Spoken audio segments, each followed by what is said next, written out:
एक तनख्वाह से कितनी बार टैक्स दूं और क्यों?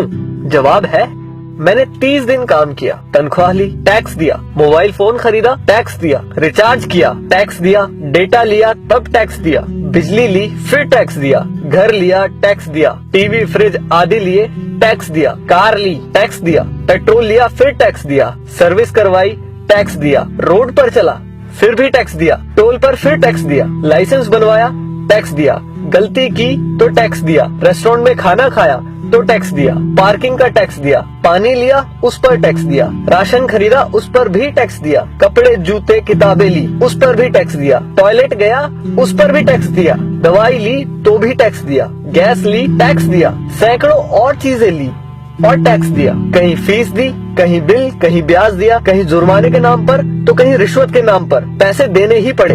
ये सब ड्रामे के बाद गलती से सेविंग में बचा लिया तो फिर टैक्स दिया। सारी उम्र काम करने के बाद कोई सोशल सिक्योरिटी नहीं, कोई पेंशन नहीं, 5 साल के MP MLA रहते तो बात और थी, कोई मेडिकल सुविधा भी नहीं, बच्चों के लिए अच्छे स्कूल नहीं, पब्लिक ट्रांसपोर्ट नहीं, सड़कें खराब, स्ट्रीट लाइट खराब, हवा खराब, पानी खराब, फल सब्जी जहरीली, हॉस्पिटल महंगे, हर साल महंगाई की मार, आकस्मिक खर्चे व आपदाएं, उसके बाद हर जगह लाइनें। सारा पैसा गया कहाँ? करप्शन में, इलेक्शन में, अमीरों की सब्सिडी में, माल्या जैसों को भगाने में, अमीरों के फर्जी दिवालियां होने में, स्विस बैंकों में, नेताओं के बंगले और कारों में और हमें झंडू बाम बनाने में। अब किसको बोलूं कौन चोर है? आखिर कब तक हमारे देशवासी यूं ही घिसटते जिंदगी जीते रहेंगे? मैं जितना देश और इस पर चिपके परिजीवियों के बारे में सोचता हूँ, परेशान हो जाता हूँ। समय आ गया है कि किसी की भी भक्ति से बढ़कर देश और देशवासियों के बारे में सोचे।